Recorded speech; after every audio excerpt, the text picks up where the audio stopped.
Eh bien salut tout le monde, on se retrouve pour une nouvelle vidéo sur la chaîne Maquette Débutant.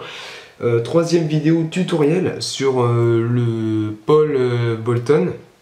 Dans cette vidéo nous allons voir la photo découpe. Donc pour commencer, qu'est-ce que la photo découpe? La photo découpe, c'est, si vous voulez, sur un avion, l'avion est équipé de volets, de gouvernes, etc. La photo découpe, ça va permettre d'améliorer l'avion pour le rendre plus joli. Donc, photo découpe pour les volets et les gouvernes. Par exemple, votre avion, il est au sol, il se prépare à décoller, il aura les volets qui seront baissés, les volets qui sont en dessous. Ça, le problème, c'est que la maquette en plastique, les volets, ils sont inclus dans le plastique et que vous ne pouvez pas les changer de position. Voilà. Les gouvernes, c'est pareil, vous pouvez les faire bouger. Celles d'un avion bougent, sur la maquette elles bougent pas. Si vous voulez les mettre dans un sens, vous pouvez rien faire. Ensuite, en gros, la photo découpe, ça va vraiment améliorer tous ces aspects-là. Ça marche aussi dans le cockpit. Dans le cockpit, vous pouvez, grâce à la photo découpe, avoir des instruments sur le tableau de bord en 3D. Donc ça, c'est si vous faites un modèle un peu plus grand que le 1/72e, je pense, ou que le cockpit est ouvert et qu'on voit très bien à l'intérieur. Vous pouvez en plus rajouter des ceintures sur le siège en 3D, etc. Donc ça donne du 3D en fait à votre cockpit, ça améliore les pièces. Donc comment se présente la photo découpe? Ça se présente sous des plaques de métal comme celle-ci.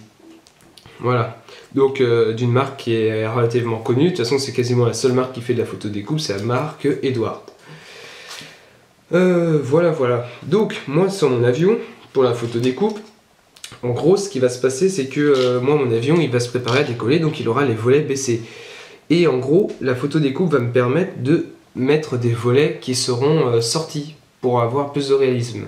Le problème, c'est que si les volets sont sortis, ils ne peuvent pas être fermés à la fois, enfin rentrés. Du coup, il va falloir qu'on enlève les volets sur la maquette. Ça, c'est ce qui va être très délicat. Et c'est ce par quoi on va commencer. Donc, avec la plaque de photo découpe, il y a un plan qui est fourni. Donc la photo découpe, souvent ça va, alors faut la photo découpe spéciale pour votre avion déjà, et puis ça va aussi par marque, comme ça vous avez vraiment les dimensions qui correspondent. Donc moi j'ai la photo découpe des volets du Paul du Defiant marque 1 de chez Airfix en 1/72e. Donc vous avez un plan avec, et en gros, voilà, ça se présente comme ceci. Là, vous avez la légende au-dessus, là, partout. En noir, c'est les pièces que vous avez sur la maquette. Donc, par exemple, ici, c'est l'aile sur la maquette. Vous avez en bleu, c'est la photo découpe. Donc là, tout ce qui est en bleu, c'est tout ce qui est photo découpe, donc nos pièces en métal. En rouge, c'est les parties à enlever sur la maquette de base.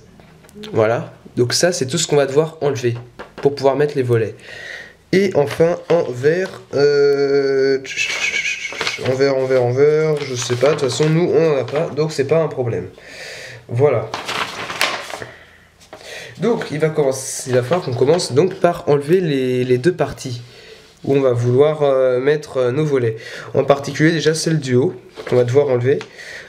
Celle du bas, peut-être pas tout de suite, on va peut-être d'abord monter le volet. Parce que je vous montrerai ça, en fait, le bas il faut pas tout enlever, il faut juste enlever une épaisseur et ça va être l'épaisseur du volet, comme s'il était rentré. Donc pour ça il faudrait que le volet soit construit.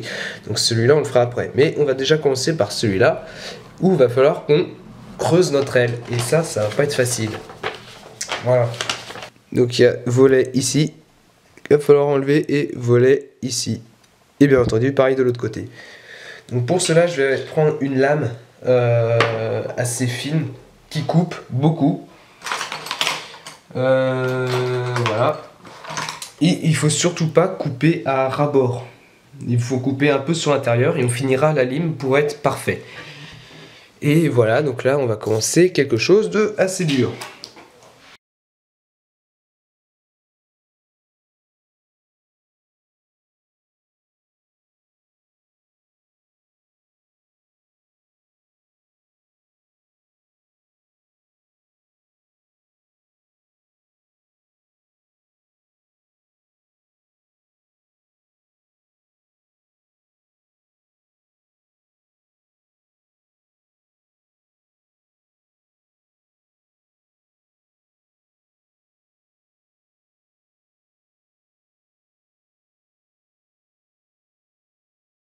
Voilà, donc là vous pouvez voir que j'ai réussi à enlever le volet ici, plutôt bien. Donc là il y a juste la petite pointe, donc je vais faire attention.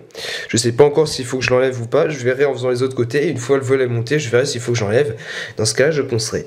Par contre, en gros, vous voyez que les bords là, partout ici, bah, c'est pas régulier, c'est pas droit. Ça, en même temps, avec le cutter, c'est un peu dur de pouvoir couper bien droit. Donc le cutter, ce qu'il faut faire, c'est appuyer bien fort et puis faire des traînées. Et au fur et à mesure, ça va percer. Donc attention quand même de ne pas trop déborder. Prenez un peu de marge sur le bord. Et ce qu'il faut faire, c'est finir avec la lime. Vous limez, il faut que ce soit droit. Voilà. Donc c'est ce que je vais faire maintenant.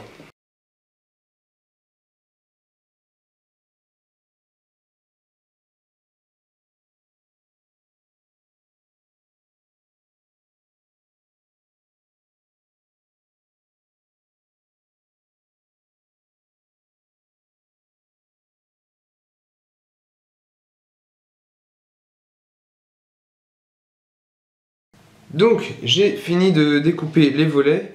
Vous pouvez voir maintenant les trous, donc ils sont bien faits, hein, vous voyez, ça se fait assez facilement. Il n'y a pas besoin en fait, il suffit de passer plusieurs fois au même endroit que le cutter, il s'enfonce de plus en plus, et puis hop, après ça passe à travers la pièce. Vraiment, il n'y a pas besoin d'appuyer, sauf vraiment un peu en plein milieu de la pièce, mais prenez de la marge quand vous faites ça.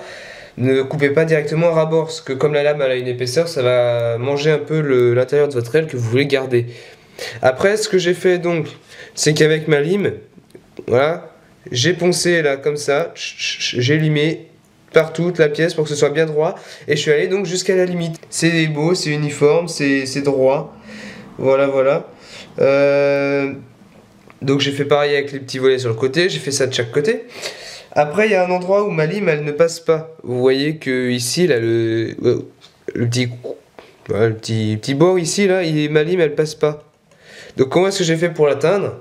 Tout simplement, je sais pas si là vous allez bien voir, mais vous n'allez pas voir à mon avis. J'ai coupé un bout de papier de verre que j'ai collé sur la tige opposée de ma lime. Donc c'est relativement fin et en fait ça passe au niveau du trou, voilà. Donc j'ai collé un petit bout de papier de verre là-dessus. Vous pouvez très bien coller un petit bout de papier de verre assez fin sur un coton-tige, j'allais dire. Non, sur un cure-dent. Avec un cure-dent, ça marche très bien, je l'ai déjà fait aussi. Mais bon, là, j'ai pris quelque chose en métal, au moins ça m'évite d'en refaire un à chaque fois. Je peux le garder pendant un petit moment. À coller, pas avec la colle à maquette, ça tiendra pas très bien, mais avec de la super glue, enfin voilà. Et donc, une fois que tout ça c'est beau, c'est bien fait, c'est uniforme, il va falloir que l'on continue.